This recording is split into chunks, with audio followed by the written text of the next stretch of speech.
ni ukuvuga ngo ibyo abandi batinya iyo bitinyuka, ibyo abandi batakora iyo ubikora, ugasanga ushobora kuba wagambana, ugasanga ushobora kuba wasambana, ugasanga ushobora kuba wanywa inzoga, ugasanga ushobora kuba wakora ibibi byinshi, ubugingo bwawe burapfuye.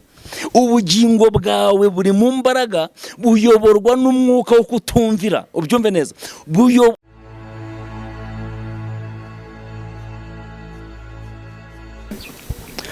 Yesu nashimwe muvandimwe, nguhaye ikaze mu ijambo ry'Imana.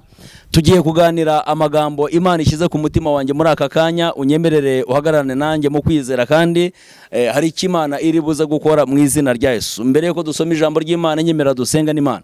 Ubide bosanso odesai enemai, mu izina rya Yesu Kristo wa Nazareti turasenze kandi ducishijwe bugufi cyane kubaha izina ryawe. Muremyi w'ijuru n'isi, akira icyubahiro. Manita wanga yazayiwa, mu izina rya Yesu ireka icyubahiro cyawe gikomeye, imbaraga zawe zakataraboneka zibanukire kubana natwe mu izina rya Yesu. Tuguhaye ikaze mu ijambo ry'Imana kugira ngo uze ukora imirimo ikomeye, abaryumva Mwami Imana rigira aho ribakura kandi rigira aho ribageza. Tubigusabye twizeye mu izina rya Yesu, amen. Yesu nashimwe cyane muvandimwe wowe nkurikiranye. Tugiye kuganira ijambo Imana imaye kumenya. Tugiye kuganira ijambo ry'Imana dusanga mu Befeso, ibice byaho ni 2 ku murongo waho wa mbere. Hari amagambo agira ngo gukizwa n'ubuntu.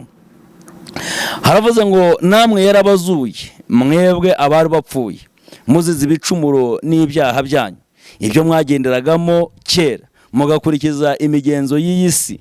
Ijambo ry'Imana ririmo ravuga ibintu bitangaje mu izina rya Yesu Kristo wa Nazareti. Ijambo ry'Imana ratubwiye ngo natwe yaratuzuye, twebwe abari bapfuye tuzize ibicumuro n'ibyaha.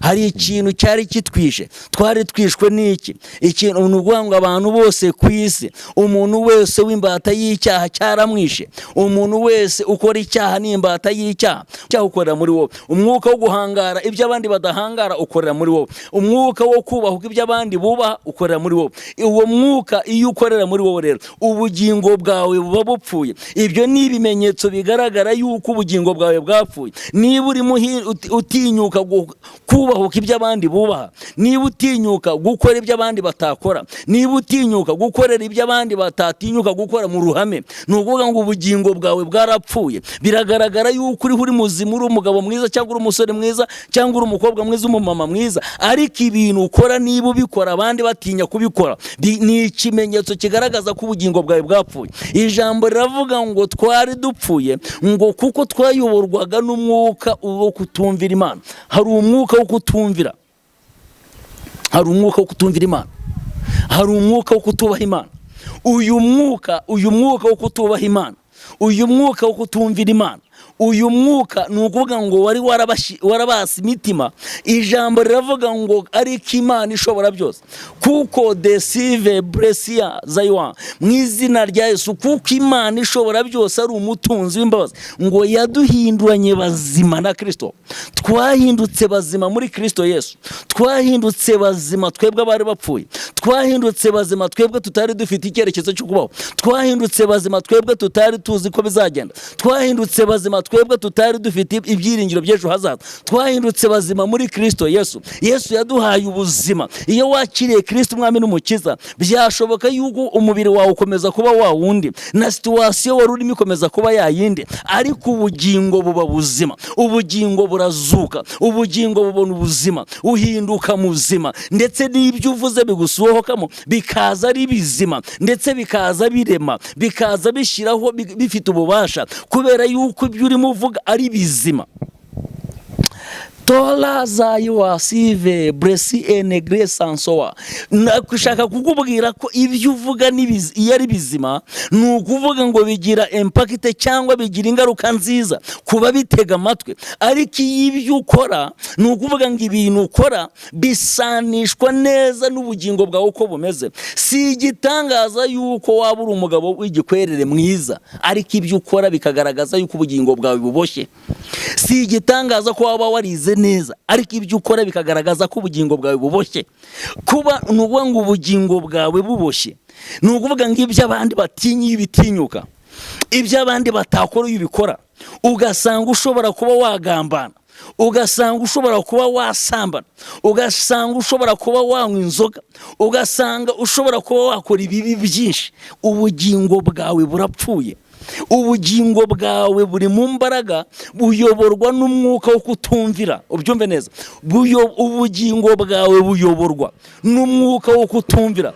Ariko ijambo ry'Imana umva icyo rivuze. Imana irashaka gusimbuza imbaraga zakutwazaga igitugu, ikazisimbuza imbaraga z'umwuka wera. Ibyo abandi batinyuka, wowe ukabitinya. Ibyo abandi baha agaciro kandi birimbura, wowe ukabitinya. Mu izina rya Yesu ukazana impinduka nziza mu bantu, ukazana impinduka nziza mu gihugu, ukazana impinduka nziza mu itorero, ukazana impinduka nziza mu rugo rwawe, ukazana impinduka nziza muri karitsiye. Mu izina rya Yesu Kristo. Nsatira gusoza, reka mvuge iki kintu. Haranira gukora ibyo abandi bananiwe. Haranira gukora ibinaniye abandi. Niba abantu basenga rimwe, senga kabiri. Niba abantu nuguha ngo barangaye, we kanguka. Niba abantu ubona hari ibyo batarimo bakora neza, bikore neza. Haranira gukora ibyo abandi bananiwe gukora. Byanze bikunze ejo hawe hazaba heza. Kandi gerageza kubaka amateka mazima, uzasiga inkuru nziza imusozi. Gerageza kubaka amateka uhereye mu rugo rwawe, ugere ku mukozi, ugere ku mugore, ugere mu bana. Niba uri umwana mu rugo, ubaka amateka meza. Niba uri umukozi ukorera ahantu runaka, gerageza kubaka amateka meza mu izina rya Yesu. Kuko ibintu turimo tugendamo, uyu mubiri uzabora ariko ubugingo buzabaho. Rero ndagira ngo nkubwire, ubaka iby'ubugingo kuruta kubaka iby'umubiri. Imana niguhereza umugisha. Reka dusenga Imana. Letala wazayangaya mangaya, mu izina rya Yesu Kristo wa Nazareti turasenze. Wa Mana yo kwizerwa we, ijambo ryawe rirambwiye ngo twari dupfuye tuzize ibicumuro n'ibyaha byacu. Ibyaha byacu byari bitwishe, ibicumuro byacu byari bitwishe. Ari botizi vayigreni masiya. Ariko ijambo rirambwira ngo kuko uri umutunzi w'imbabazi, ngo waduhinduranye bazima na Kristo, ngo turi mu ijuru bidasubirwa mu buryo bw'umwuka. Akira icyubahiro kuko uri Imana yacu, akira icyubahiro kuko uri umucunguzi, akira icyubahiro kuko uri umuremyi, akira icyubahiro kuko uri inshuti nziza. Ndagushimiye Mana yo kwizerwa, mu izina rya Yesu Kristo wa Nazareti. Amen. Shalom, shalom.